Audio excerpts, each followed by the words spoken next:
Good very good. ಶರತ್ ಈಗ resort ಒಳಗಡೆ settle ಆಗಿದ್ದಾನಲ್ವಾ? ಅವನ ಮೇಲೆ ಪ್ರತಿಯೊಂದು ನಿಮಿಷನೂ ಕಣ್ಣಿಟ್ಟಿರಿ. ಅವ್ನು ಎಲ್ಲಿಗೆ ಹೋಗ್ತಾನೆ, ಯಾರಿಗೆ ಮೀಟ್ ಆಗ್ತಾನೆ, ನನಗೆಲ್ಲ ಇನ್ಫಾರ್ಮೇಷನ್ ಬೇಕು. ಮುಂದೇನು ಮಾಡಬೇಕು ಅಂತ ನಾನು ತಿಳಿಸ್ತೀನಿ.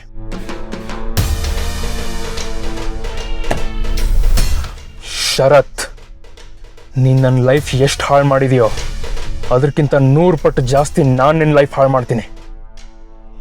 ನೀನು ಟ್ರಿಪ್ಗೆ ಎಂಜಾಯ್ ಮಾಡೋಕ್ಕೆ, ಬಿಸ್ನೆಸ್ ಮಾಡೋಕ್ಕೆ ಬಂದಿದ್ಯಾ ಅಂತ ಅಂದ್ಕೊಂಡಿದ್ಯಾ ಅಲ್ವಾ?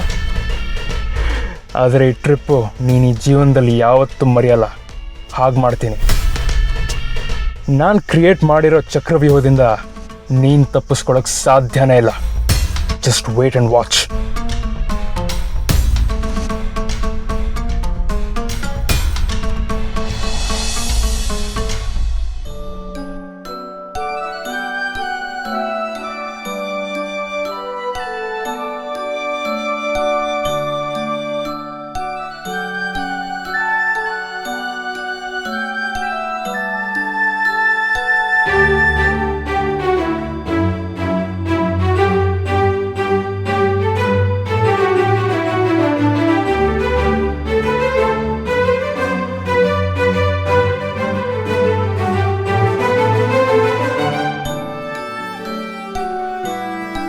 Durga, I am sorry. Shanvi ನಿನಗೆ ತುಂಬ ಮುಜುಗರ ಆಗೋ ಥರ ನಡ್ಕೊಂಡ್ಬಿಟ್ಲು. ಪರವಾಗಿಲ್ಲ ಬಾಸು, ಅವಳಿಗೆ ನಮ್ಮ ಮೇಲೆ ಪ್ರೀತಿ ಜಾಸ್ತಿ, ಅದಕ್ಕೆ ಹಾಗೆ ಮಾಡಿದಾಳೆ.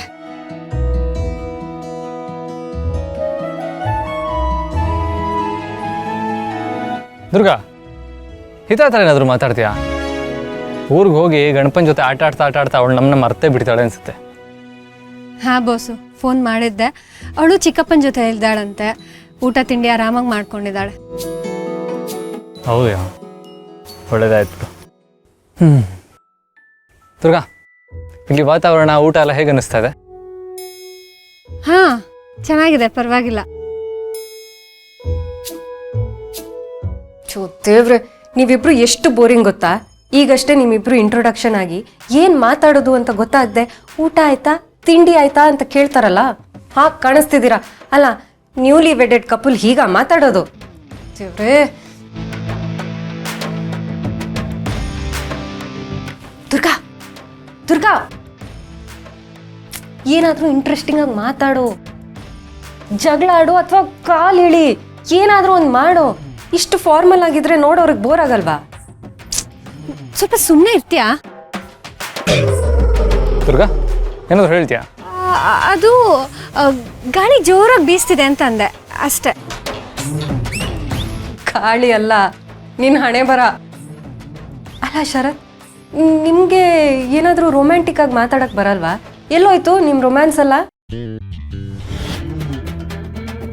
ದುರ್ಗಾ, ರೊಮ್ಯಾನ್ಸ್ ಕೈ ಹಿಡ್ಕೋ.